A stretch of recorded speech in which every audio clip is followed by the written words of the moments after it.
भीम नमो Buddha सांझियां विचारां programme में आप जी का स्वागत है। मैं धनचंद मेहे अज पहला वांगू एक वक्रे विषय पर गलबात तुहाडे नाल सांझी करन लई असीं हाज़र होए हां।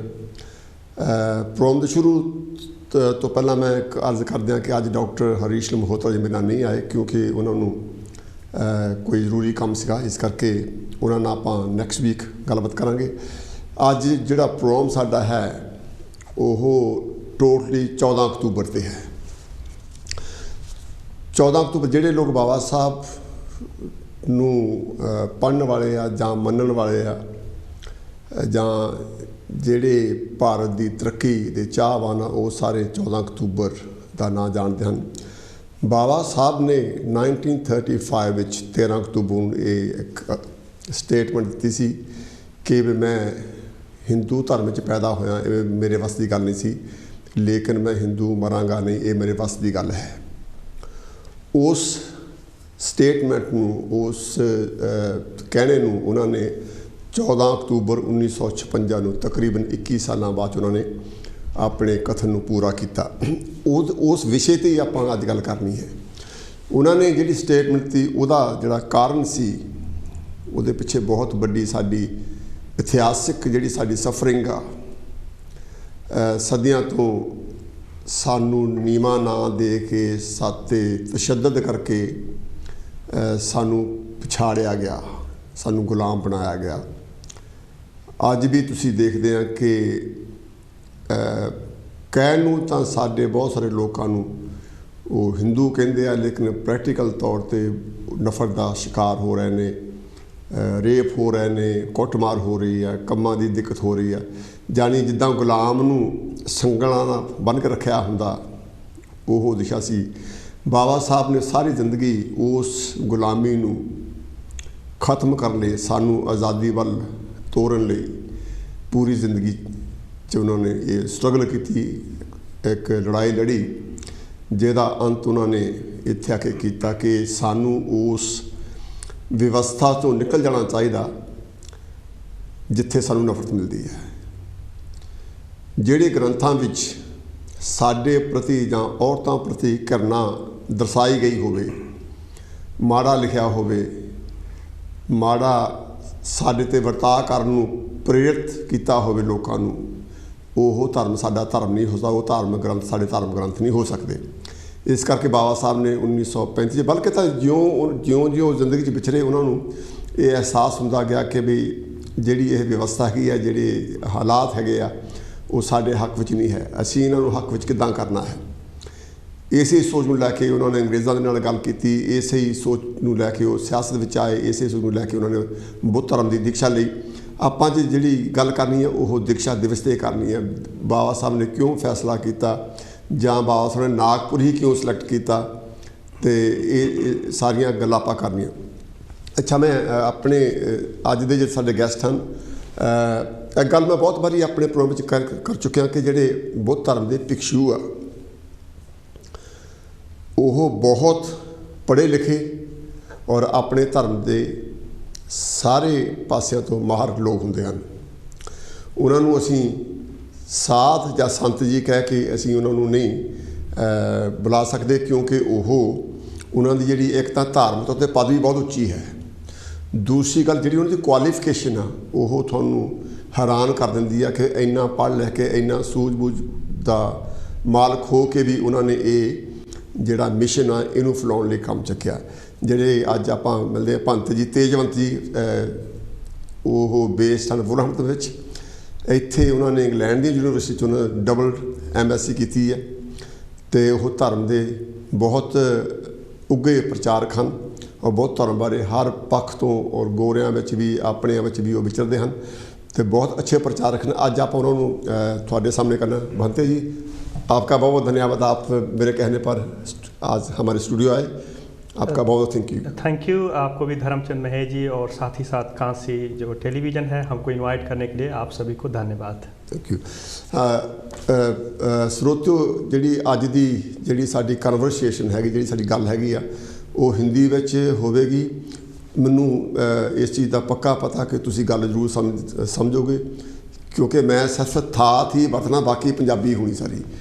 ਕੋਸ਼ਿਸ਼ ਕਰਨਗੇ ਭਾਂਤੇ ਜੀ ਤੱਕ ਗੱਲ ਪਹੁੰਚਾਉਣ ਲਈ ਥੋੜ੍ਹਾ ਬਹੁਤ ਹਿੰਦੀ ਦਾ ਇਸਤੇਮਾਲ ਕਰਨਾ ਪਏਗਾ। ਤੇ ਆਪ ਥੋੜ੍ਹਾ ਜਿਹਾ ਨਾਲ ਬਾਕੀ ਓਬਵੀਅਸਲੀ ਤੁਸੀਂ ਕੋਲ ਕਰ ਸਕਦੇ ਆ, ਆਪਣੇ ਵਿਚਾਰ ਦੇ ਸਕਦੇ ਆ। ਵਿਸ਼ਾ ਬਹੁਤ ਇੰਪੋਰਟੈਂਟ ਹੈ, ਜਿਹੜੇ ਸੁਝਾਅ ਉਹ ਵੀ ਇੰਪੋਰਟੈਂਟ ਹੋਣੇ ਚਾਹੀਦੇ। ਤਾਂ ਵਧੀਆ ਗੱਲ ਆ, ਤੁਸੀਂ ਕੋਈ ਮਿਸ਼ਨ ਦੇ ਬਾਰੇ ਜਾਣਕਾਰੀ ਹੋਣੀ ਬਹੁਤ ਜ਼ਰੂਰੀ ਆ, ਕਿਉਂਕਿ ਕਈ ਸਵਾਲ ਬੇਹੁਦਾ ਜਿਹੇ ਵੀ ਹੁੰਦੇ ਆ, ਆਪਾਂ ਉਹਨਾਂ ਤੋਂ ਗੁਰੇਜ਼ ਕਰਨਾ। ਬਾਕੀ ਉੱਦਾਂ ਜਿਹੜੇ ਤੁਸੀਂ ਮਿਸ਼ਨ ਦੇ ਸੰਬੰਧ ਵਿੱਚ ਜਾਂ ਬੁੱਧ ਧਰਮ ਦੇ ਸੰਬੰਧ ਵਿੱਚ ਜਾਂ ਬੁੱਧ ਧਰਮ ਹੀ ਕਿਉਂ, ਇਹਦੇ ਸੰਬੰਧ 'ਚ ਕੋਈ ਵੀ ਤੁਸੀਂ ਸਵਾਲ करना चाहो ਤੁਸੀਂ कर सकते हैं। तो आप हम भांते जी को पूछते हैं। भांते जी, आपका पहले तो स्वागत है, आपका बहुत बहुत थैंक यू। आज आप बात करने जा रहे हैं, आपको हमने इसलिए बुलाया कि जो 14 अक्टूबर का दिवस है ये हमारी ज़िंदगी में बहुत इम्पोर्टेंट है, हमारे समाज के लिए बहुत उगा दिवस है ये। इसके बगैर जो हमारा कल्याण नहीं हो सकता, ऐसा बाबा साहब ने कहा था। मैं आपसे जानना चाहता हूँ कि बाबा साहब ने बुद्ध धर्म में जाने का जो विचार बनाया, ये क्यों और कब और कैसे बना उनका विचार बुद्ध धर्म जाने के लिए? थैंक यू अगेन धर्मचंद जी, बहुत ही अच्छा क्वेश्चन है और मुझे लगता है कि इस आंसर को देने के लिए मैं थोड़े से बुद्धिज़्म का खासकर जो बाबा साहब ने क्या चीज़ें जो भगवान बुद्ध के धर्म में ऐसी चीज़ें जो देखा जो पाया वो भी मैं थोड़ा ब्रीफ कर दूंगा। और साथ ही साथ एक हिस्ट्री है जो 14 अक्टूबर को हम लोगों को पता है कि जो महाराजा अशोक के काल में हम लोग चले जाते हैं। भगवान बुद्ध का जो धर्म है 2600 वर्ष पहले इंडिया में हुआ, उसके 200 से 250 वर्ष बाद महाराजा अशोक होते हैं और उन्होंने धर्म को इस तरीके से प्रचार प्रसार किया कि अप टू अफ़गानिस्तान से लेकर के आपने देखा श्रीलंका, बर्मा, थाईलैंड, चाइना, ये सभी तरफ बौद्धमय ही हो गया था जो भारत है उस समय, और इतना प्रभावशाली था। तो इसीलिए जो हम लोग अशोक विजय धम्म दशमी भी मनाते हैं उसी दिन। तो यह एक बहुत ही महत्वपूर्ण दिन है और उस 250 साल के गैप में बहुत सारे राजा लोग हुए हैं। बौद्ध धर्म कभी ऊपर उठता था फिर कभी ख़त्म हुआ, लेकिन खासकर जो पुष्यमित्र शुंग है जो महाराजा अशोक के जो ग्रैंडसन थे जिनका नाम था बृहद्रथ, उनकी धोखे से परेड के दौरान हत्या करके और फिर वो जो राजा बन करके पुष्यमित्र शुंग है, वो जो भिक्षु होते हैं जो बौद्ध धर्म को मानने वाले होते हैं, उनको पूरे भारत से ही नष्ट करने की एक परंपरा शुरू कर दी। सारे बुद्ध विहार तोड़े लोग, बहुत कुछ किया। उसके बाद भी कुछ राजा हुए, कुछ थोड़े से ऊपर उठते, यहाँ तक कि हम लोग नालंदा विश्वविद्यालय जो दुनिया में फेमस यूनिवर्सिटी थी 12वीं 13वीं शताब्दी में, जितने जो इस तरह के चीज़ें थी वो भी सारी नष्ट की गई। तो बहुत ही बुद्ध धर्म को मटियामेट करते रहे और एक तरह से ख़त्म ही हो गया था बुद्ध धर्म जो भारत में। और उस समय जब बाबा साहब जिनको हम लोग बोधिसत्व भी कहते हैं, जो बर्मा से इनको उपाधि मिली इनके महान काम के लिए कि लोगों की सेवा में ही जीवन न्यौछावर करने वाले, ऐसे एक मसीहा है, उसका जन्म होता है इंडिया में। और ऐसे समाज में कि वो देखते हैं गरीबी ही है, असमानता ही है, बेरोजगारी है, उनको शिक्षा नहीं है। तो बाबा साहब को एक दर्द होता है, तो भले वो USA जाते हैं, अपना UK आते हैं, यूरोप में पढ़ाई करने के साथ साथ जो समाज का एक दर्द है वो देखते हैं कि कैसे हम इनसे दूर निकलेंगे। और बाबा साहब जब ये देखते हैं कि जिस धर्म में हम लोग रह रहे हैं, जिस देश में हम लोग रह रहे हैं, वहाँ पे असमानता कूट कूट के भरी हुई है। तो एक तो धर्म के नाम पे हम लोगों को दबाया गया बहुत सदियों तक, और बाद में अब जाति के नाम पे भी वही व्यवस्था वहाँ पे है कि अगर जो कोई एक फला जाति में जन्म हुआ तो भले वो पढ़ा लिखा ना हो, ज्ञान ना हो, लेकिन वो सबसे ऊंचा और पूजवान हो। और एक आदमी जितना भी विद्वान है, जितना भी पढ़ा लिखा हो, लेकिन क्योंकि ये दूसरे किसी और जाति में जन्म लिया इसलिए वह छोटा हो गया। तो भगवान बुद्ध का जो सिद्धांत था, भगवान बुद्ध ने कहा कि कोई भी व्यक्ति केवल जन्म ले अमुक जाति में इसलिए वो ऊंचा नहीं हो गया, बल्कि वो अपने कर्म से, अच्छे काम से ही वो ऊंचा और बड़ा और छोटा बनता है। तो एक तो भगवान बुद्ध की ये बाबा साहब को कुछ शिक्षाएं थे अट्रैक्ट की। खासकर जो एक जगह आता है भगवान बुद्ध के समय में, कुछ लोग अपने आप को बड़ा समझते थे, तो भगवान बुद्ध ने कहा कि जैसे कि एक सुमित नाम के जो झाड़ू लगाने वाले थे, और भगवान बुद्ध उस रास्ते से गुजरते हैं तो उनको भगवान बुद्ध जब देखते हैं वो झाड़ू लगाते हैं, वो भगवान बुद्ध के पास नहीं आते हैं कि हमारा शरीर न टच कर जाए।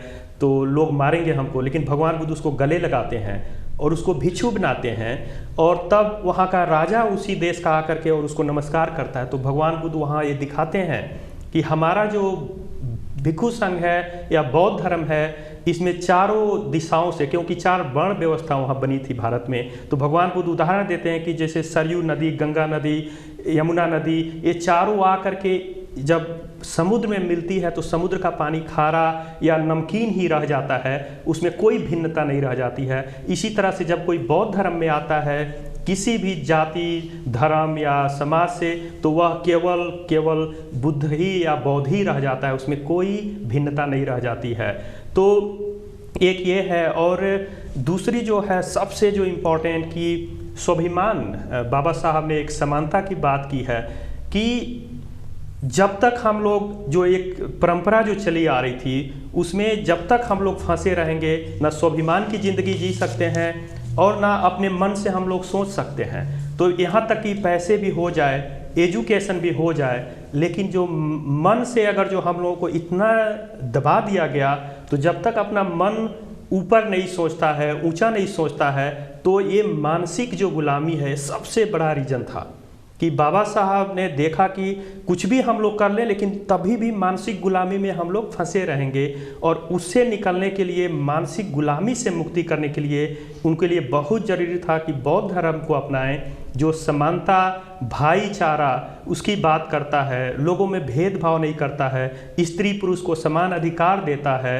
और साथ ही साथ केवल यही नहीं, प्रैक्टिकल अगर जो हम लोग सोचें तो आज बौद्ध धर्म में पूरे दुनिया में फैली हुई है, खासकर साउथ एशियन पूरा बौद्धमय है कि जब हम लोग बौद्ध धर्म अपने आप को बौद्ध कहलाते हैं तो पूरे विश्व के साथ हम लोग जुड़ जाते हैं, तो हमारी आइडेंटिटी भी इंटरनेशनल हो जाती है। और एक जो लेबल लगा है कि हम लोग ये हैं वो हैं, वो लेबल को भी ख़त्म कर देता है, क्योंकि बौद्ध धर्म हमेशा समानता की बात करता है, ब्रदरहुड, भाईचारा की बात करता है। तो बाबा साहब ने जो खूबी हमारे लोगों को उत्थान के लिए, एजुकेशन के लिए, धर्म से चाहे मानसिक गुलामी से निकालने के लिए जो उनको लगा था, तो हर एक धर्म का अध्ययन किया। 1935 में बाबा साहब ने घोषणा कर दिया कि हम जरूर हिंदू धर्म में पैदा हुए लेकिन हम हिंदू होकर मरेंगे नहीं, और उसके बाद से उन्होंने अध्ययन लगातार करते करते 20 सालों तक अध्ययन किया, और कहीं से भी जितने भी दुनिया का धर्म देंगे उसमें बौद्ध धर्म ही उनको सर्वश्रेष्ठ लगा कि यही है जो एक रास्ता जो हमारे लोगों को ऊपर उठा सकता है और लोगों को आगे बढ़ा सकता है। और फाइनली जो 1956 में जो धम्म दीक्षा गुरु जो भिक्षु चंद्रमणि जी जो थे, जो हमारे दादा गुरु भी थे, कुशीनगर में रहते थे, सबसे मोस्ट सीनियर बनते थे बर्मा के, तो उनको अपना गुरु बना के उनसे धम्म दीक्षा नागपुर में 1956 में लिया। भंते जी बहुत बहुत धन्यवाद, आप बहुत ब्रीफ करके बताया आपने। हेलो जी, कौन तो कितों बोलते? स्वागत है थोड़ा बहुत बहुत। तरचंद महेश जी, अरे भंते जी, मैं फकीरचंद चौहान बोलदा इत्थों बर्मिंघम तो। चौहान साहब वेलकम जी। जो बौद्धम दीक्षा दिवस ते बाबा साहब डॉक्टर अंबेडकर जी ने 14 अक्तूबर 1956 ਨੂੰ नागपुर पे दीक्षा ਲਈ ਸੀ, मैं उत्ते बहुत ਵਧਾਈ ਦਿੰਦਾ। देखो बाबा साहब डॉक्टर अंबेडकर ने जानी ये सारे समाज का उन्हें बहुत डूंगा अध्ययन किया, और डूंगा अध्ययन करने तो बाद उन्हें कहा भी भारत दे विच मतलब सोशल, पोलीटिकल तो रिलीजियस रेवोल्यूशन की लोड़ है।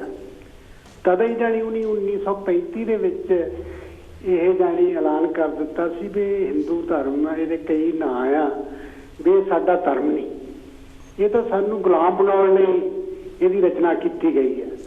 फिर तुम देख लो कोई भी जो ग्रंथ है वो बराबरी है ही नहीं, ऊच नीच, छूत छात, भेदभाव ना पड़े हुए है। वो जिस वेले उन्हें ऐलान किया तो फिर बहुत चर्चा हुई, क्योंकि तुम देखो भी जो मोहनदास गांधी सी वो मतलब वो हिंदू कहता सी, इन्हों पहला वो 5वें दर्जे के हिंदू कहता सी, फिर हरिजन लग पिया कह, यदा भी बहुत विरोध होया। बाबा साहब ने कहा सी भी मैं केड़ा धर्म अपनाना, ये मैं अध्ययन करना, और नाले उदों ही उन्हें कहता सी सानू बिल्कुल हिंदू ना कहा जाए, असी हिंदू है ही नहीं, हिंदू तो एक मिथ है। फिर बाद में देखो सिखा ने भी उन्होंने अप्रोच की, वो अमृतसर भी आए सी, वो इत्थे एक रात रहे सी अमृतसर, क्योंकि सिखां नूं भुलेखा सी भी उन्हीं काली च आके मतलब अमृत छक लेना, पर वो बाबा साहब ने उन्होंने दस्सिया भी तुसीं जिहड़ियां गल्लां करदे आ जो गुरु नानक देव ने कहा सी वो तुसीं विचरदे नहीं, क्योंकि तुहाडे विच भी जात पात है। इस करके उन्हें कहा भी मैं मतलब अजे नहीं हैगा, मैं अध्ययन कर रहा।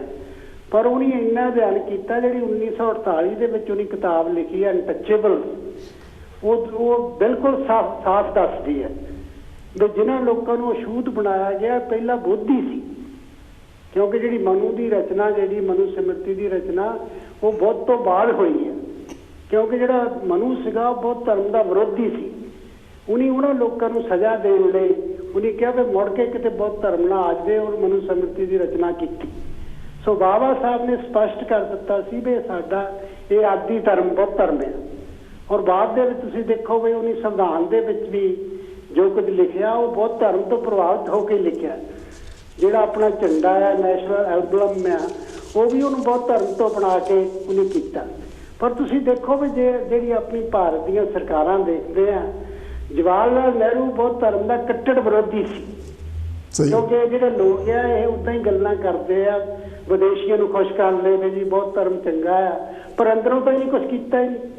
पर 1956 के जिस वेले बाबा साहब ने कहा भी ये बहुत धर्म के 2500 साल है, क्योंकि उन्हें नेहरू ने भी चिट्ठी लिखी भी तुसीं भी बनाओ। वो नेहरू ने ब्राह्मणों की एक कमेटी बना दी संपूर्णानंद की कि तुसीं बौद्ध धर्म की गलबात करनी है, जो असलीयत वो नहीं गल करनी। पर बाबा साहब ने जिस वेले ऐलान किया भी मैं 14 अक्तूबर 1956 को नागपुर विखे बौद्ध धर्म अख्तियार कर रहा, तो फिर नेहरू को बहुत दुख होया।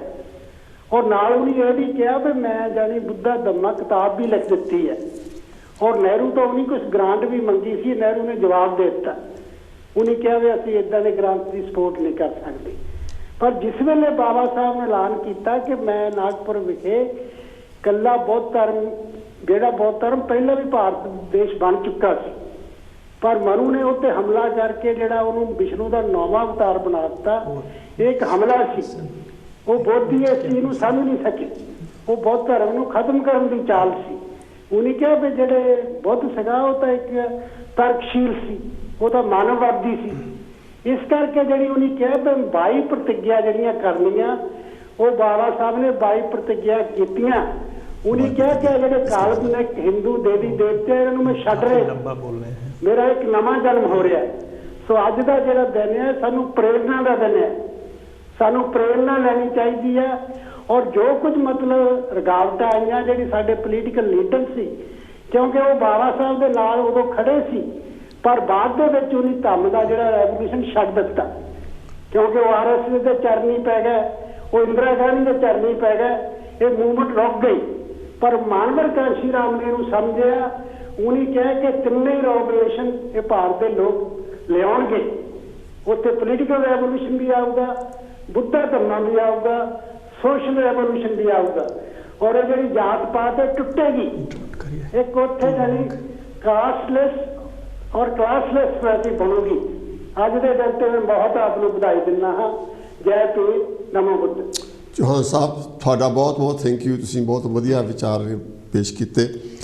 मैं तकरीबन हर हफ्ते चौहान साहब बारे गल करना हुन्ना कि वो जिस भी विषय पर वो बोलन वो हमेशा वैल प्रिपेयर्ड होंगे आ, और खास तौर से इस विषय पर भावें उन्होंने आप 2 घंटे बुला लिए, ही विल स्पीक बहुत बढ़िया बुला रहे अपने मिशन। भंते जी, चौहान साहब ने अभी मैं जिक्र किया 22 प्रतिज्ञा के बारे में। हेलो जी, कौन कितों बहुत स्वागत है, वेलकम जी। हेलो जी, मैं सुरेंद्र झल्ली बोलता महेश साहब। जय भीम जी, झल्ली साहब सुनाओ की हाल चाल? बस ठीक है। मैं भरते जी तेजमल जी हुणां तो ये जानना चाहता कि ਜਿਹੜੀਆਂ बाबा साहब ने 22 प्रतिज्ञा दित्तियां सी कि वो जायज़ ਹਨ ਜਾਂ नहीं? मैं ये सवाल और मैंशन कर चुका, वो जवाब देने लगे इसी गल का। झल्ली साहब बस जी नहीं, मैं ये जानना चाहता क्योंकि कुछ साडे भिक्षु ਜਿਹੜੇ ਆ ਉਹ बाबा साहब ਨੂੰ इस करके सैपरेट रखते आ क्योंकि उन्होंने 22 प्रतिज्ञा ਜਿਹੜੀਆਂ ਦਿੱਤੀਆਂ ਹਾਂਜੀ क्योंकि ਉਹ ਚਾਹੁੰਦੇ ਸੀਗੇ ਕਿ ਮੇਰਾ ਜਿਹੜਾ ਸਮਾਜ ਆ ਉਹ ਹਿੰਦੂਇਜ਼ਮ ਨਾਲੋਂ ਟੋਟਲੀ ਆਪਣੇ ਆਪ ਨੂੰ ਵੱਖਰਾ ਰੱਖੇ। ਜੇ ਉਹਨਾਂ ਨੇ ਹਿੰਦੂਇਜ਼ਮ ਨੂੰ ਵੀ ਮੰਨਣਾ ਬੁੱਧਿਜ਼ਮ ਨੂੰ ਵੀ ਮੰਨਣਾ ਤਾਂ ਇਸ ਤਰ੍ਹਾਂ ਹੋ ਨਹੀਂ ਸਕਦਾ। ਇਸੇ ਕਰਕੇ ਉਹਨਾਂ ਨੇ ਪੰਚਸ਼ੀਲ ਦੀ ਬਜਾਏ 22 प्रतिज्ञा ਦਿੱਤੀਆਂ ਸਨ। मैं सिर्फ भांते जी ਉਹਨਾਂ ਤੋਂ ਇਹ ਜਾਣਨਾ ਚਾਹੁੰਦਾ ਕਿ ਉਹਨਾਂ ਦੀਆਂ 22 प्रतिज्ञा ਜਾਇਜ਼ ਸਨ ਜਾਂ ਨਹੀਂ। Okay, thank you very much Chauhan Sahib. Sorry ਝੱਲੀ ਸਾਹਿਬ, ਤੁਹਾਡੇ ਸਵਾਲ ਦਾ ਜਵਾਬ ਮੈਂ ਆਲਰੇਡੀ ਭਾਂਤੇ ਜੀ ਉਹਨਾਂ ਨੂੰ ਮੈਂਸ਼ਨ ਕਰ ਚੁੱਕਾ। ਇਸ ਸਵਾਲ ਦਾ जवाब दीजिए आप।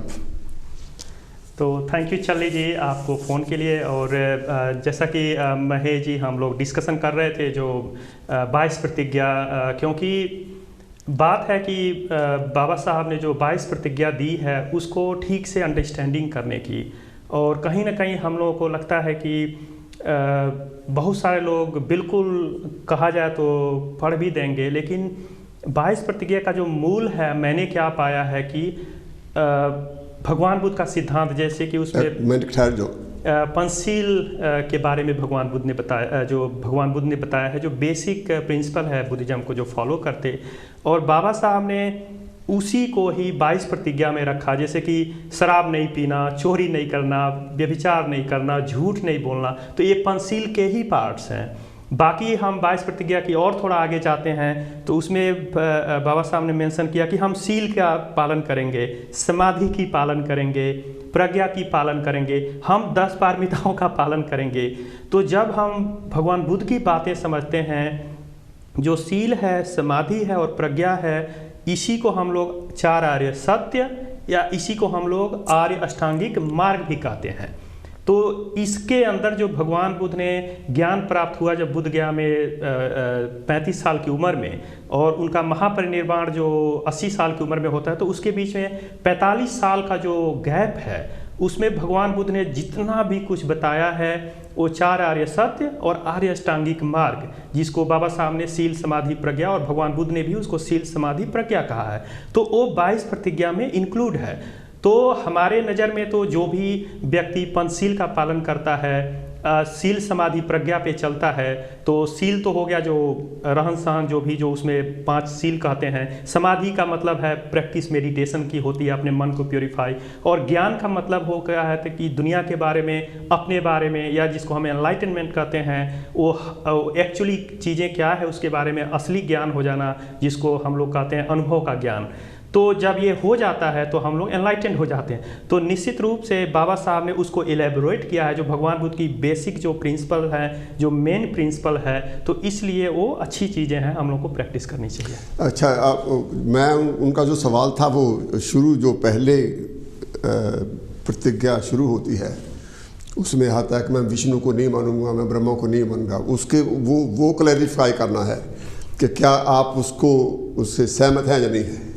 हमारे सहमत या एक भिक्षु या एक पर्टिकुलर एक व्यक्ति के सहमत या असहमत की बात नहीं है। बाबा साहब काफ़ी विद्वान थे, काफ़ी सोच समझ के उन्होंने लोगों को समझाया है, और बाकी है कि हम लोग जो भी सिद्धांत हैं भगवान बुद्ध के, जो बाबा साहब के दिए हुए रास्ते, हम लोग को उसको आगे बढ़ाना है। Thank you very much. हाँ जी, कॉल आप ਲੈ ਸਕਦੇ हैं जी। तो ਝੱਲੀ ਸਾਹਿਬ, आई होप कि ਤੁਹਾਨੂੰ ਤੁਸੀਂ खुश होंगे जवाब तो। हाँ जी, हेलो जी, कौन तो कितों बोलते? स्वागत है थोड़ा बहुत। जय भीम जय भारत जी। जय भीम जय भारत। कौन तो कितों बोलते जी? प्रेमान फ्रॉम लंदन तो ही। स्वागत मान साहब की पहले से पंते तेजवंत को बहुत बहुत प्रणाम, बुद्ध वंदना। तो दूसरी बात यह है ना कि बनते जी तेजवंत, हम इनसे ज़्यादा सुनना चाहते हैं आज धम्म के बारे में। तो बात यह है कि विजयदशमी की दिन की मैं सबको बधाई देता हूँ, क्योंकि ये जो हिंदू धर्म है ये कोई धर्म नहीं है, धर्म नहीं है, इसका कोई फाउंडर नहीं है। तो इसलिए जो ये तो एक मिथ है, तो इसलिए बाबा साहब ने हम लोगों के, और उन्होंने इसलिए बुद्ध धर्म को अपनाया था क्योंकि इसमें सब अच्छाइयाँ ही अच्छाइयाँ हैं। तो दूसरी बात यह है कि आज का दिन जो विजयदशमी, उसकी भी सबको बधाई। तो लेकिन बातें तेजवंत जी से आज सुनना चाहते हैं, क्योंकि इनके दर्शन करके हमें भी खुशी होगी। तो जय भीम, नमो बुद्धाय। ਮਾਨ ਸਾਹਿਬ, ਅਗਰ ਤੁਸੀਂ ਪਾਰਟਿਕੂਲਰ ਕੁਐਸਚਨ ਕਰਨਾ ਚਾਹੁੰਦੇ ਪੰਥ ਜੀ ਨੂੰ ਤਾਂ ਤੁਸੀਂ ਕਰ ਸਕਦੇ ਆ। ਦੇਖੋ ਜੀ, ਕੁਐਸਚਨ ਤਾਂ ਇਹ ਜਿਹੜਾ ਆਪਣੇ ਤੁਸੀਂ ਆਪਣੇ ਸਿਰ ਦੇ ਜਿਹੜੇ ਹੈਗੇ, ਮੈਨੂੰ ਨਾਂ भूल गया, अपने झल्ली साहब, उन्होंने पूछ ही लिया कि बाई प्रतिज्ञा जी हमारी कुछ लोग है ना उसको कुछ नहीं समझते, क्योंकि बुद्ध धर्म के जो बाई प्रतिज्ञा है ना उनके बारे में ये व्याख्या करते हैं कि क्यों जरूरी है हमारे समाज के लिए। ਬਾਈ ਪ੍ਰਤਿਗਿਆ ਬਾਰੇ ਉਹਨਾਂ ਨੇ ਸਪੈਸ਼ਲ ਤੌਰ ਤੇ ਦੱਸਤਾ ਕਿਉਂ ਜ਼ਰੂਰੀ ਆ। ਹਾਂਜੀ, ਤੇ ਆਪਾਂ ਧੰਮ ਦੇ ਬਾਰੇ 'ਚ ਹੋਰ ਗੱਲਾਂ ਪੁੱਛਦੇ ਆ ਜੀ ਜੀ। ਤੇ ਅਗਰ ਭੰਤੇ ਜੀ ਸਮਝਣ ਕਿ ਵੀ ਹੋਰ ਕਹਿਣ ਦੀ ਜ਼ਰੂਰਤ ਆ ਭੰਤੇ ਜੀ, ਆਪਾਂ ਉਹਨਾਂ ਨੂੰ ਇਸੇ ਕਰਕੇ ਸੱਦਿਆ ਤਾਂ ਕਿ ਉਹ ਧੰਮ ਦਾ ਜਿਹੜੀ ਵਿਚਾਰਧਾਰਾ ਉਹਨੂੰ ਖੁੱਲ੍ਹੇ ਤੌਰ ਤੇ ਤੁਹਾਡੇ ਰੱਖ ਸਕਣ। ਜੀ ਜੀ। ਭੰਤੇ ਜੀ, बाबा साहब ने जो तारीख चुनी 14 अक्टूबर 1956 या जो जगह चुनी नागपुर, यही क्यों, या वही डेट क्यों, या वही जगह क्यों? इसके लिए मतलब हमसे भी अच्छा बाबा साहब खुद बता सकते हैं। और बाबा साहब ने अपने जो अपना जो स्पीच दिया था 19 दीक्षा के बाद से, तो उन्होंने बड़ा स्पष्ट कर दिया था और बहुत ही क्लियर बाबा साहब ने इसको समझाया। एक तो जो अशोक विजय धम दशमी है, उसी समय जो दशहरा भी उसी महीने में मनाते लोग अपने वहाँ, और असली जो चीज़ है वो धम विजयदशमी जो किंग अशोका से जुड़ा है, जब वो बौद्ध धर्म में आते हैं, और वो बड़ा ही इसीलिए पवित्र दिन है क्योंकि वो 2500 साल का संघर्ष है बौद्ध धर्म को ख़त्म करने का, और उसको एक रिवाइव किया है बाबा साहब ने। और सच है कि अगर जो 1956 में बाबा साहब ने अपने मोर देन 500,000 लोगों के साथ अगर जो बौद्ध धर्म को नहीं अपनाते तो शायद बौद्ध धर्म अभी बहुत ही पीछे होता है इंडिया, खासकर इंडिया में। तो इसलिए बहुत बड़ी देन है और बहुत बड़ी क्रांति थी वो धर्म की जो इंडिया के लिए। तो बाबा साहब ने उसको एक तरह से रिवाइव कर दिया है उस दिन में।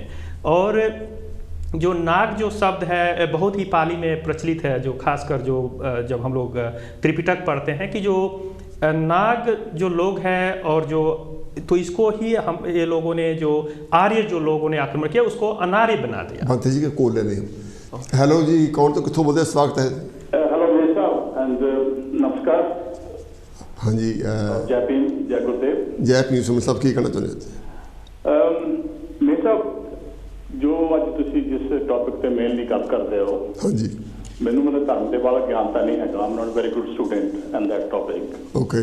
और जो लोग आते भी ने काफ़ी मतलब जानते हैं, और मैं चाहना कि मैं उन्होंने लोगों को ज़्यादा सुना, खासकर जो थोड़े सर्कल के लोग है वो काफ़ी कुछ मतलब डॉक्टर साहब वास्ते बुद्ध धर्म वास्ते काफ़ी जानते हैं, जोड़ा कि मेरे को ज्ञान नहीं है। पर मैं ये देखता इस मुल्क के हर एक धर्म के लोग रेंदे हैं, कोई प्रॉब्लम नहीं हैगी, हर एक इंसान आप अपने धर्म में जाना, कोई किसी को तकलीफ नहीं होती। ये साडे मुल्कां च मतलब क्यों नहीं हो रहा? जिन भी मनना अपने धर्म को जिद्दां मन्नी जाए, पर असी उत्थे क्यों नहीं एक दूसरे नाल कोहीजन पैदा कर सकते? Have a quality in us that we can live together, we can eat together, we can sit together, and we also can reason together. पर ये साडे लोकां च क्यों नहीं हो रहा? धर्म की समझ नहीं पै रही।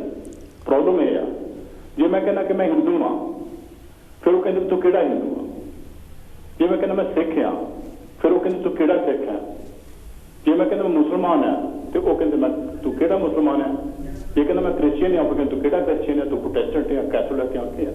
मैनू ये समझ नहीं लगती। बुद्ध धर्म के बारे मैं बड़ा नहीं जानता, पर मैनू इन्ना पता कि बुद्ध धर्म च मैं ये नहीं सुनिया कि तुसीं बुद्ध आ, तुसीं किहड़ा बुद्ध आ। ये मैं जरूर कहांगा कि this is one of the top quality in Buddha धर्म। अच्छा सुमन साहब, जी तुसी गल की ना बई इंडिया विच क्यों इदां, इत्थे क्यों नहीं? इंडिया विच जिहड़ा सिस्टम आ उत्थे समाजक डिफरेंसिस है जिहड़ा ना महेश साहब उत्थे जितना तुसीं दस रहे हो, तुसीं हिस्ट्री पढ़ रहे हो, साडा जिहड़ा समाज है जिथे देखते हैं समाज नूं, ये समाज सदियां तो बिगड़ चुका नहीं, पर इत्थे तुसीं किसी ते मनसर नहीं है। हाँ जी, इत्थे तुसीं you don't depend on anybody. बहुत शेकर ते प्रॉब्लम तो यही होना भी जिहदी कोठी दाने ਉਹਦੇ कमरे भी सियाणे, पर कमरे साडे सियाणे होए नहीं। दी है ना जे मेरी रोटी मैनू मतलब ठाकरां दे खत्तियां जाण वास्ते मैनू ਲੋੜ नहीं, मैं रोटी अपने घर खा सकता, तो मैंने ठाकरां की परवाह आ, वो अपने घर चुच्चा, मैं अपने घर चुच्चा।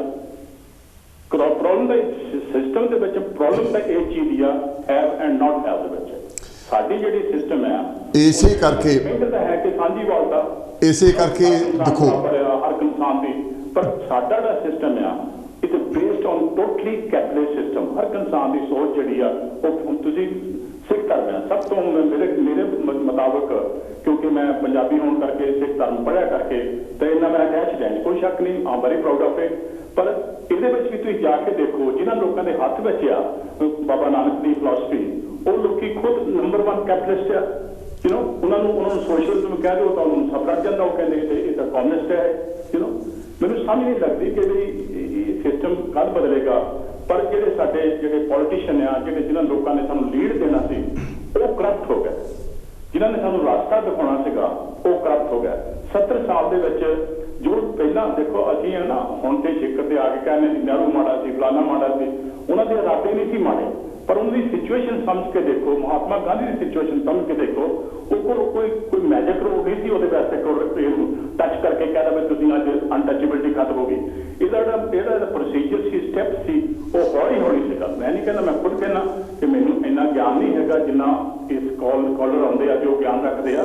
ਅਗਰ ਮੇਰੇ ਕੋਲ ਗਲਤੀ ਹੋਵੇ ਮੈਂ ਮਾਫੀ ਚਾਹੁੰਦਾ, ਪਰ ਮੇਰਾ ਆਪਣਾ ਵਿਚਾਰ ਹੈ ਕਿ ਕਿਸੇ ਕੋਲ ਵੀ ਕੋਈ ਰੋਡ ਨਹੀਂ ਹੈਗੀ ਮੈਜਿਕ ਕਿ overnight we can change it. ਇਸ ਸੋਸਾਇਟੀ ਨੂੰ ਹੌਲੀ ਹੌਲੀ ਚੇਂਜ ਹੋਏਗੀ।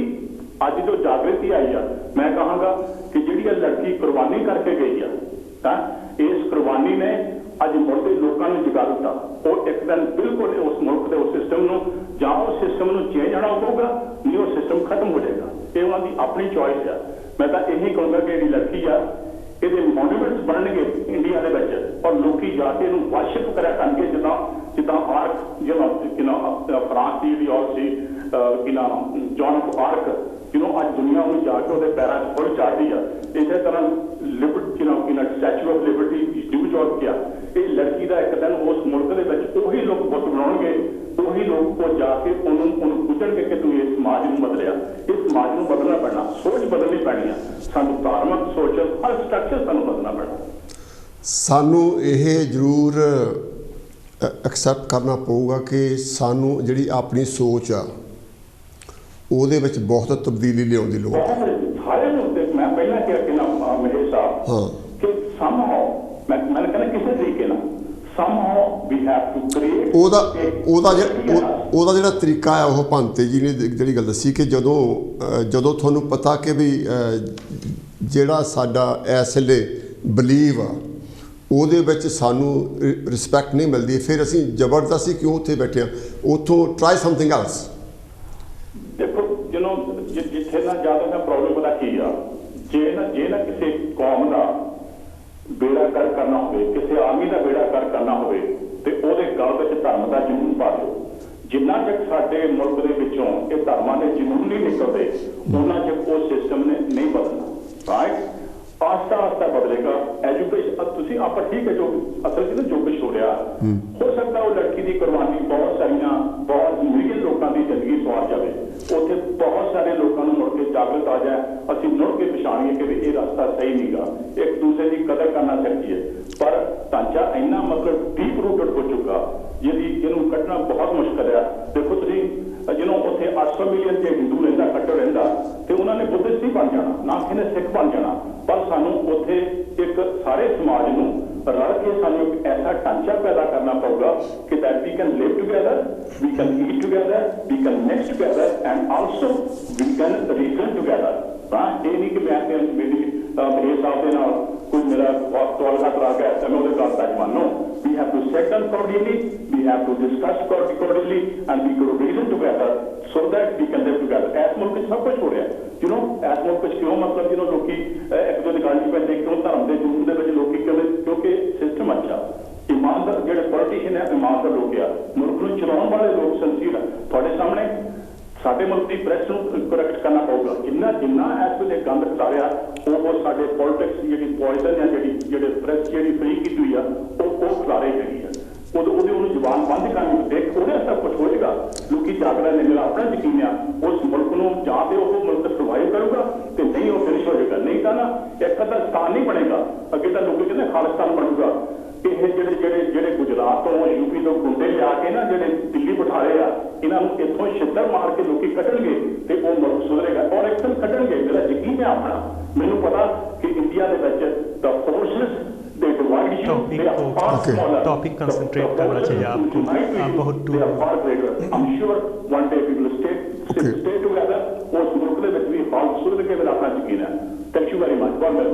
Thank you very much.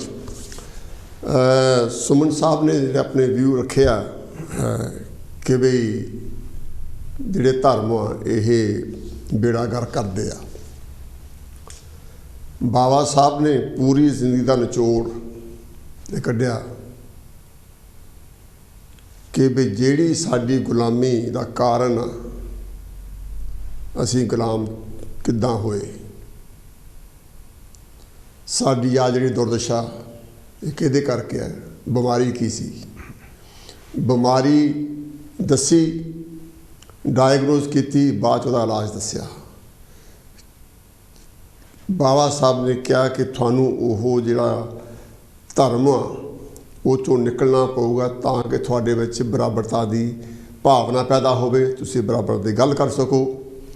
तो जे कोई ये समझदा जिद्दां सुमन ने कहा कि भी कॉमनिज़म उन्हां दी चोइस हैगी आ, ते देखो हर चीज़ की आपो अपनी विचारधारा हुंदी आ। तो असीं बाबा साहब नूं मनण वाले लोग हाँ। बाबा साहब ने जिहड़ा सानूं सोच दित्ती आ, मैं समझदा कि सानूं 100% उत्ते पैरा देण दी लोड़ हैगी आ ते साडी कामयाबी जरूर होऊगी। हाँ जी, हैलो जी, कौन ते कित्थों स्वागत है तुहाडा? हेलो महेश साहब, मैं सुरेंद्र चंदी फेर बोलदा। मैं तुहाडे कोलों रिक्वेस्ट कीती सी कि भांजे जी हुणां तो मैं सवाल पुछना चाहुंदा कि बाबा साहब ने जिहड़ियां 22 प्रतिज्ञा दित्तियां सीगियां सानूं कि वो जायज़ सी जां नाजायज़ सी? उन्होंने समझाया, तुहानूं दस्सिया नहीं? तुसीं हैप्पी नहीं गए? नहीं, वो तो पंचशील नूं लै गए। पंचशील वक्री चीज़ आ, लेकिन जिहड़ियां बाबा साहब ने सानूं ये दस्सिया सी जे तुसीं अपना सुधार करना, जिहड़ा तुहाडा अज तक तुहानूं गुलाम बना के रखिया, जे इस गुलामी चों निकलना तां आ 22 प्रतिज्ञा तुहानूं अपनाउणीआं पैणीआं। बई की वो बाबा साहब ने सानूं ठीक सिक्ख्या दित्ती सी जां गलत सिक्ख्या दित्ती सी? मैं तो सिर्फ ये जानना चाहुंदा। नहीं, भांते जी उन्होंने जिहड़ी लफ्ज़ वरते सीगे जो मैं समझा कि भाई बाबा साहब बहुत उच्ची सोच के मालक सी, जो उन्होंने सोचा वो गलत किद्दां हो सकदा? नहीं, क्योंकि मैं ये देखा गया कि क्रिटिसिज्म किया जाता कि बाकी सब को ठीक है, बाबा साहब ने जिहड़ियां 22 प्रतिज्ञा ठीक नहीं। इस करके मैं जानना चाहना। कुछ कहना चाहते हो आप? नहीं, हम इसमें क्या अपना आंसर मैंने कर दिया था, और ठीक और सही का तो हम लोग थोड़ा जज कर सकते हैं। जो बाबा साहब भगवान बुद्ध की बात है तो हम लोग कैसे इसमें कुछ कर सकते हैं। लेकिन ये है कि जो भारत के लिए वो है, लेकिन हम लोगों को ये समझना पड़ेगा कि जो बौद्ध धर्म जैसे कि खासकर जैसे थाईलैंड हुआ, श्रीलंका हुआ, बर्मा हुआ, तो वहाँ फिर उनको नहीं पता होता है ये चीज़, क्योंकि वो डायरेक्टली भगवान बुद्ध की जो चीज़ें हैं। लेकिन हमारे इंडिया के लिए जो बाबा साहब ने दिया है, तो इसमें किसी ने क्वेश्चन तो किया नहीं। क्योंकि कुछ भंते जी ऐसे हैं जो अगर उनके पास कोई जाता है दीक्षित होने के लिए तो वो बोल देते हैं कि हम त्रिशण पंचशील का पाठ कर देंगे, लेकिन हम 22 प्रतिज्ञा नहीं पढ़ेंगे। कुछ भंते जी ऐसे हमने देखे सभी हैं। तरह के बनते हैं लोग। हाँ, तो हम लोग एक जैसे इंडिविजुअल सोच को लेके हम लोग एक जनरलाइज आइडिया नहीं ले सकते, क्योंकि डिफरेंट मत हो सकते हैं, डिफरेंट इश्यूज हो सकते हैं। तो इसीलिए हम लोग एक शब्द कह के हम लोग सभी को जनरलाइज नहीं कर सकते। हेलो जी, कौन कितों स्वागत है थोड़े? हेलो हाँ जी, स्वागत। कौन तो कितों बोलते जी? मैं मल बोलदा टोरंटो में। स्वागत है जी, की कहना चाਹੁੰਦੇ? मैं सिर्फ यही गल करनी है ਜਿਹੜੀ ਇਹ ਗੱਲ ਕਰ ਰਿਹਾ ਧਰਮ ਬਾਰੇ। हाँ जी, कि बुद्ध धर्म। हाँ जी हाँ जी, हाँ जी, गल करो। मैं ही गल कर रही थोड़ी। तरपाल जी बहुत अच्छा ਤੁਹਾਡਾ प्रोग्राम आ रहा है, बड़े अच्छे से समझा रहे हो। पंथी जी भी अच्छी दस रहे हैं। सिर्फ सवाल एक ही है वैसे सही कि ਜਿਹੜਾ ਅਸੀਂ ਧਰਮ ਦੀ ਗੱਲ तो है ही नहीं। बुद्ध धम है, बुद्ध में मतलब ज्ञानवान तो धम है रास्ता, ज्ञान वाले रास्ते चलना ही और बुद्ध हम लोग कह रहे हैं है जी। दूसरे नंबर पर जो सवाल पूछे चली जाओ उन्होंने गल बाकी बहुत सोहनी लगी मैंने भी, और जानना चाहना कि जो फर्ज करो बनते आ जो इस तरह मैं एग्री आ बाबा साहब ने बाल प्रतिज्ञा सही आ कि जे कितने बंदिया के कोल कोई मेरी जैसा तो और कोई आ जाता है धर्म दिशा लैन आज दिशा दे आ तो की ये बाल प्रतिज्ञा देंगे जे सही समझ गया, जे नहीं समझ रहे तो फिर दस सकते नहीं मैं नहीं दे सकता। तो आज है कि दिशा दे भी मैं तुम सारी बहुत सारी बधाई देना। मैं सर ये भी जानना चाहना भी कि अगर दीक्षा लिया वेले बनते ਇੱਕੋ ਹੀ ਸਵਾਲ ਨੂੰ ਰਿਪੀਟ ਨਹੀਂ ਆਪਾਂ ਨੂੰ ਕਰਨਾ ਚਾਹੀਦਾ। ਭੰਤ ਜੀ ਹੁਣੀ ਇਹ ਕਹਿਤਾ ਕਿ ਵੀ ਕੁਝ ਭੰਤ ਜੀ ਇਦਾਂ ਦੇ ਹੋ ਸਕਦੇ ਆ ਜਿਹੜੇ ਦੂਏ ਮੁਲਕਾਂ ਦੇ ਹੋਣ।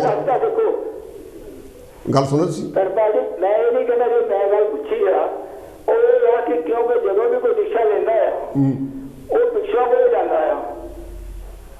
ਅਗਰ ਅਸੀਂ ਦਿਸ਼ਾ ਲਵਾਂਗੇ ਤੇ ਪਿੱਛੋਂ ਕੋਲ ਦਿਸ਼ਾ ਲੈਂਦੇ ਵੇਲੇ ਇਹ ਪੁੱਛਾਂਗੇ ਬੰਦੇ ਜੀ ਕਿ ਅਸੀਂ ਬਾਈ ਪ੍ਰਤੀਕਿਰਿਆ ਲੈ ਸਕਦੇ ਹਾਂ। ਜਿਹੜੇ ਭਾਰਤੀ ਵੀਰ ਜੀ ਜਿਹੜੇ ਭਾਰਤੀ ਬੁੱਧਿਸਟ ਆ ਉਹਨਾਂ ਨੂੰ ਬਾਈ ਪ੍ਰਤੀਕਿਰਿਆ ਉਨੀਆਂ ਜ਼ਰੂਰੀ ਆ ਜਿੰਨਾ ਤ੍ਰਿਸ਼ਣ ਪੰਛੀ ਜ਼ਰੂਰੀ ਆ। ਮੈਂ ਇਹ ਪੁੱਛਦਾ ਹਾਂ ਕਿ ਪਿੱਛੂ ਜਿਹੜੇ ਪਿੱਛੂ ਆ ਉਹ ਬਾਈ ਪ੍ਰਤੀਕਿਰਿਆ ਦੇ ਸਕਦੇ ਆ ਕਿ ਨਹੀਂ ਦੇ ਸਕਦੇ। ਜੇ ਨਹੀਂ ਦੇ ਸਕਦੇ ਫਿਰ ਤਾਂ ਮਤਲਬ ਨਹੀਂ ਮੰਨਦੇ। ਆਹ ਸਵਾਲ ਮੈਂ ਪੁੱਛ ਲਿਆ ਜਿੱਦਾਂ ਉਹਨਾਂ ਨੇ ਪੁੱਛਿਆ। ओके ठीक है ओके थैंक यू। भंते जी अगर आपके पास कोई दीक्षित होने के लिए आए वो आपको कहे कि भंते जी हमको बाई प्रतिज्ञा भी लेनी है, क्या आप दोगे या नहीं दोगे? ये एक्चुअली जो क्वेश्चन जो भी है जो खासकर आज जो बाबा साहब का जो दिन है 14 अक्टूबर हम लोग उस पर फोकस करने का मतलब दिन है। और जितना ज़्यादा से ज़्यादा खासकर हम लोग का जो टाइम है वो धर्म को सीखने में लगाना चाहिए था। लेकिन ये जितने भी चीज़ें हैं अभी तक अपने समाज को जो 22 प्रतिज्ञा जहाँ तक बातचीत काफ़ी क्वेश्चन आए चल्ली साहब से भी खासकर जो कि मैं आंसर भी किया लेकिन फिर भी वो संतुष्ट नहीं है और भी अपने उपासक लोग। लेकिन बात यह है कि कहीं ना कहीं हम लोग को ये समझना पड़ेगा कि ये जो क्वेश्चन आ रहे हैं उसका भाव क्या है। शॉर्टकट अगर मैं आपके पास आता हूँ मेरी नहीं ये ठीक है क्योंकि बात यह है कि आप किस भावना से 22 प्रतिज्ञा को ले रहे हो या केवल भिक्षु को आप उनसे ज़बरदस्ती एक हाँ ना क्योंकि ये समझना पड़ेगा कि मैं पहले ही क्लियर कर दिया कि बाबा साहब भगवान बुद्ध पे हम लोग नहीं क्वेश्चन कर सकते, हम लोग उतने उस लायक नहीं हैं अभी। तो ये सिंपल सी क्लियर हो गई बात यहाँ पे। लेकिन उसको घुमा फिरा के बातों को करना फिर एक पर्टिकुलर क्योंकि इस 22 प्रतिज्ञा में पूरा भगवान बुद्ध का धर्म छिपा है। कितने लोग जो बाबा साहब को मानते हैं वो धर्म को मानते हैं। अगर जो 22 प्रतिज्ञा कोई ठीक से जानता है तो पूरा त्रिपिटक जान गया वो। कितने लोगों को पता है 22 प्रतिज्ञा? तो बात यह है कि उसको जो लोग बार बार 22 प्रतिज्ञा का नाम ले रहे हैं क्या उसको ठीक से समझते हैं वो लोग? तो हम लोग भी तो वही सिखाते हैं शील समाधि प्रज्ञा पंचशील। तो दूसरा हम लोग क्या समझाते हैं? हम लोग तो 22 प्रतिज्ञा ही समझाते हैं लोगों को। ठीक है ओके। हेलो जी कौन तो कितों स्वागत है थोड़ा। हेलो जी हाँ आप धम्म के बारे में बाबा साहब ने बुद्ध धर्म सिलेक्ट किया। बाबा साहब ने कहा था कि मैं बाकी की ज़िंदगी पहले उन्होंने कहा कि मैं बड़ा संतुष्ट हूँ अभी मैं बहुत बन गया हूँ गुड पीस ऑफ माइंड और मैं बाकी की ज़िंदगी बुद्ध धर्म को फैलाने के लिए उसका प्रसार करने के लिए लगाऊंगा। लेकिन उनकी ज़िंदगी बहुत लंबी नहीं हो सकी, 1 महीना ही वो जी पाए तकरीबन। उसके बाद तो बाबा साहब क्या करने वाले थे धर्म के बारे में? जो सबसे बड़ी बात है कि जब हम लोग दीक्षा दिवस देखते हैं और बाबा साहब की जो दीक्षा के बाद की जो स्पीच है जब हम लोग उसको पढ़ते हैं कि हम लोग धर्म क्यों अपनाएं या बौद्ध धर्म में क्या मतलब हम लोग की उपयोगिता क्यों है, किस लिए ज़रूरी है अपने समाज के लिए, तो जब हम लोग उसको पढ़ते हैं खास करके जो बाबा साहब के जो लास्ट जो मोमेंट हैं और उन्होंने बुद्धायन धम्मा लिखा, तरह तरह की एक्टिविटी किए हैं, कॉलेज बनाए, बहुत कुछ किया उन्होंने उतने समय में और बहुत सारे हम लोग को लिख करके भी दिया। तो बात यह है कि बाबा साहब का पूरा एक जो सपना था कि पूरे भारत को बौद्धमय बनाना है, तो यह एक बहुत बड़ा वो था और हम लोग के ऊपर जिम्मेदारी भी दे दिया बाबा साहब ने। तो उनका यही सोच था कि जो भी लोग हैं वो ठीक से अपने जो पंचशील को समझें, 22 प्रतिज्ञा को समझें और बौद्ध धर्म को आगे लेकर के, चाहे वो भिक्षु संघ हो चाहे उपासक संघ हो, उसका जो सही जो एसेंस है उसको आगे लेके बढ़े। हेलो जी, कौन कितों बोलते जी? स्वागत है थोड़ा। चमन बोल रहे हैं, चमन कैलफोर्ड ਤੋਂ। हाँ जी जैपनीत की कहना चाਹੁੰਦੇ जी? मैं कहना चाਹੁੰਦਾ ਹੈਗਾ ਆ ਕਿ हेलो हाँ हेलो हेलो सुन रहे जी, करो गल। हेलो ਤੁਹਾਡੀ ਗੱਲ ਨਹੀਂ ਸੁਣਦੀ। गल सुन रही है सानू, ਤੁਸੀਂ ਗੱਲ ਕਰੋ, मैं सुन रहा, टीवी बंद कर लो। हाँ जी, जिस वेले बाबा साहब ने बुद्ध धर्म अख्तियार किया, मैं कोई सवाल कोई पूछना छोटा जिहा ही हो, जिस वक्त बाबा साहब ने बुद्ध धर्म अख्तियार किया उस वक्त मंच के उत्ते कोई भी इंडियन भिक्षु नहीं सका। ਇਹਦਾ ਕੀ ਕਾਰਨ ਸੀ? ਕੋਈ ਜਿੰਨੇ ਭਿੱਖੂ ਸੀ ਜਾਂ ਬਰਮਾ ਜਾਂ ਸ੍ਰੀਲੰਕਾ ਜਾਂ ਥਾਈਲੈਂਡ ਦੇ ਹੋਣਗੇ, ਬਾਹਰਲੇ ਭਿੱਖੂ ਸੀ ਸਾਰੇ ਦੂਸਰੇ ਕੰਟਰੀਆਂ ਦੇ। ਹਿੰਦੁਸਤਾਨੀ ਭਿੱਖੂ ਕੋ ਹੈ ਹੀ ਨਹੀਂ, ਭਾਰਤੀ ਭਿੱਖੂ ਹੈ ਹੀ ਨਹੀਂ ਸੀ ਕੋਈ ਵੀ। ਨੰਬਰ 1। ਨੰਬਰ 2, ਸਾਹਿਬ ਕਾਂਸ਼ੀ ਰਾਮ ਬਾਰੇ ਬਹੁਤ ਦਫਾ ਗੱਲ ਹੁੰਦੀ ਹੈ ਕਿ ਉਹਨਾਂ ਨੇ ਬੁੱਧ ਧਰਮ ਅਖਤਿਆਰ ਕੀਤਾ ਸੀ ਜਾਂ ਕਿ ਮਾਇਆਵਤੀ ਸੋਚ ਰਹੀ ਹੈ ਬੁੱਧ ਧਰਮ ਅਖਤਿਆਰ ਕਰਨ ਲਈ, ਜਾਂ ਅਸੀਂ ਇਸकी 22 प्रतिज्ञा ਦੇ ਚੱਕਰ ਵਿੱਚ ਪੈ ਰਹਾਂਗੇ। ਜਿਹੜੇ ਲੋਕ 22 प्रतिज्ञा ਨਹੀਂ ਮੰਨਦੇ ਉਹੀ ਸਵਾਲ ਪੁੱਛਦੇ। ਔਰ ਮੈਂ ਬਾਬਾ ਸਾਹਿਬ ਦੇ ਮਿਸ਼ਨ ਨੂੰ ਮੰਨਣ ਵਾਲੇ ਜਿਹੜੇ ਆ ਉਹ 22 प्रतिज्ञा ਨੂੰ ਮੰਨਦੇ ਆ, ਜਿਹੜੇ ਨਹੀਂ ਮੰਨਦੇ ਉਹ ਸਵਾਲ ਪੁੱਛਦੇ ਆ। Thank you very much. यहाँ तक कांशीराम जी की और मायावती की बात है, वो दीक्षित नहीं है लेकिन वो बुद्ध धर्म के असूलों पर ही काम करते हैं, ये इसमें कोई डाउट नहीं होनी चाहिए। हम वो कांशीराम ने अनाउंस किया था कि मैं 2006 में मैं बुद्धिस्ट बनूंगा 2 करोड़ लोगों के साथ। अनफॉर्चुनेटली उनकी ज़िंदगी इतनी लंबी नहीं हो पाई, वो पहले पास वे कर गए। तो ये सियासी बात कुछ और होती है, क्योंकि हमको हर किसी को बाबा साहब से कंपेयर नहीं करना चाहिए। हर एक इंसान अपनी ताकत के मुताबिक, अपनी एबिलिटी के मुताबिक काम करता है। जिस तरह हुण नाल 2 मिनट रह गए, आह लास्ट कॉल ले रहे हैं। हेलो जी, कौन कितों बोलते इस वक्त? हेलो हेलो हाँ जी, स्वागत है। कौन थे कितों की? मैं चंद बोल रहा जी, गिलासपुर तो। हाँ जी, की कहना चाहते जी? हाँ, मैं आह ही कहना चाहना, सिर्फ डॉक्यूमेंट्री आ टाइम भी होने वाला। जो कोई किसी भिक्षु को दीक्षा लैके बोधी बनना, उन्होंने बोधी बनने नाल मतलब आ भिक्षु जिहड़े दीक्षा दिंदे आ, जिहड़ी रीत चली आ उस रीत के हिसाब के नाल अपना प्रवचन दिंदे आ।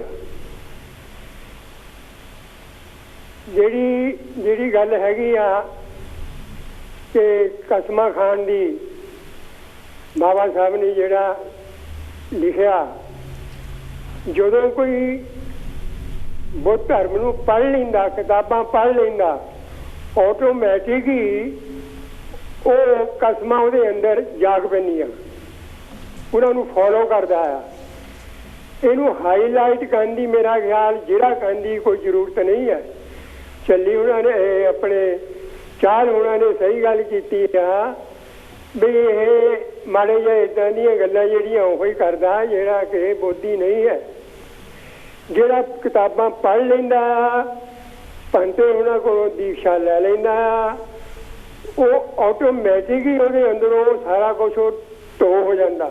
जसर साहब मैनू माफ़ करना, मैनू कॉल कटनी पैगी क्योंकि टाइम हो गया खत्म करना। और ऐसे मैं इतने फिनिश करदा। जय भीम, जय भीम। अपने टेक्शन से होर कॉल ना लियो, होर कॉल नहीं अपना सकते। महंत जी आपको कुछ कहना चाहेंगे धम के बारे में लास्ट आपको आपके पास? बिल्कुल, बहुत ही अच्छा लगा जो सारे जो कॉल्स भी आए, क्योंकि टाइम कम है हम लोगों का, लेकिन जितने भी सवाल जवाब थे मैं यही लोगों से कहूँगा कि 22 प्रतिज्ञा और ख़ासकर जो चमन चहाल जी थे, जस्सल जी थे ग्लासगो से, उन्होंने बहुत अच्छा समझाया कि 22 प्रतिज्ञा पे क्वेश्चन करने से अच्छा है कि बाबा साहब जो भगवान बुद्ध ने दिया है उसको फॉलो करिए आप लोग। भिक्षु के ऊपर क्वेश्चन करने से, अपने ही समाज के एक दूसरे को काट छांट करने से समाज आगे नहीं बढ़ेगा। सबसे बड़ी बात है कि बाबा साहब ने कहा कि शिक्षित बनो, संगठित बनो, तो संगठन जरूर बनना चाहिए। और जब तक संगठित हम लोग नहीं होंगे, आपस में ही लड़ते झगड़ते रहेंगे, तो हमेशा दूसरे लोग आपको पीछे कर देंगे। तो ये बहुत ज़रूरी है कि एक दूसरे की पैर खींचने से अच्छा है आगे बढ़िए, शिक्षित बनिए, संघर्ष करिए, लेकिन संगठित बनिए। और साथ ही साथ भगवान बुद्ध तो जैसा कि मैंने कहा समानता का, भाईचारा का जो उनका उपदेश था, और बाबा साहब ने इसीलिए इसको पसंद भी किया क्योंकि इसमें सारा कुछ हम लोग को मिल जाता है, एक शान शौकत से, गर्व से, सर ऊंचा करके, और जो मानसिक गुलामी है उसे निकल करके हम लोग को एक पूरे दुनिया के एक बराबर एक इक्वालिटी देती है ये बौद्ध धर्म। तो इसीलिए जो बाबा साहब को हम लोग रियली समझना चाहते हैं, उनको पूजा करना चाहते हैं, उनको मानना चाहते हैं, तो उनकी जो ये शिक्षा है, और ख़ास करके जो अंतिम समय की जो उनकी जो प्रेरणा है, जो प्रोत्साहन है कि हम लोग को भारत को बौद्धमय बनाना है, या हम लोग को अपने जीवन को सुखी रखने के लिए बौद्ध धर्म को अपनाना है, तो उसको हम लोग को पालन भी करना चाहिए। महंत जी थैंक यू वेरी मच, आपने बहुत किया। माफ, हम बहुत सी बातें करनी चाहते हैं, लेकिन जो कॉल्स हैं वो भी ज़रूरी होते हैं, वो हमारे प्रोग्राम का हिस्सा है। तो जिन्होंने कॉल करके आप अपने व्यू दसे, मैं उन्होंने भी थैंक यू करना, तो ਸਰੋਤਿਆਂ ਦਾ ਇਹ ਕਾफ़ੀ ਕੁਛ ਅਸੀਂ ਪੇਸ਼ ਕਰਨਾ ਚਾਹੁੰਦੇ ਸੀ, ਕਿਉਂਕਿ ਕੋਲਾਂ ਵੀ ਲੈਣੀਆਂ ਹੁੰਦੀਆਂ। ਬਾਕੀ ਮਿਲਾਂਗੇ ਅਗਲੇ ਪ੍ਰੋਗਰਾਮ ਵਿੱਚ। ਮੈਂ ਸਾਰਿਆਂ ਦਾ ਬਹੁਤ ਧੰਨਵਾਦ ਕਰਦਾ ਕਿ ਬਾਬਾ ਸਾਹਿਬ ਦੀ ਜਿਹੜੀ ਜ਼ਿੰਦਗੀ ਹੈ ਇੱਕ ਤਰ੍ਹਾਂ ਦੀ ਸਟਰਗਲ ਆ। ਉਹਨੂੰ ਜਿੰਨਾ ਤੁਸੀਂ ਪੜ੍ਹ ਲਓ ਉਹਨੇ ਤੁਸੀਂ ਹੋਰ ਪੜ੍ਹਨ ਨੂੰ ਥੋੜ੍ਹਾ ਦਿਲ ਕਰਦਾ, ਬਹੁਤ ਕੁਛ ਸਿੱਖਣ ਨੂੰ ਮਿਲਦਾ। ਬਾਕੀ ਜਿਹੜੀ ਸਾਨੂੰ ਇਕੱਠੇ ਹੋਣ ਲਈ ਇੱਕੋ ਇੱਕ ਜਿਹੜਾ ਸਾਨੂੰ ਪਲੇਟਫਾਰਮ ਬਾਬਾ ਸਾਨੂੰ ਦਿੱਤਾ ਕਿ ਬੁੱਧ ਧਰਮ ਵਿੱਚ ਆ ਕੇ ਸਾਰੇ ਇਕੱਠੇ ਹੋ ਸਕਦੇ ਆ, ਸਾਨੂੰ ਉਤੋਂ ਪਾਸਾ ਨਹੀਂ ਵੱਟਣਾ ਚਾਹੀਦਾ। ਬਾਕੀ ਦੇ ਸਵਾਲ ਜਿਹੜੇ ਬੇਕਾਰ ਜਿਹੇ ਹੈਗੇ ਆ ਆਪੇ ਬਣਾਂਗੇ ਅਗਲੇ ਹਫ਼ਤੇ। ਗਲਤੀ ਹੋਤੀ ਮਾफ़ ਕਰਨਾ ਜੀ। ਜੈ ਭੀਮ, ਨਮੋ ਬੁੱਧਾਏ।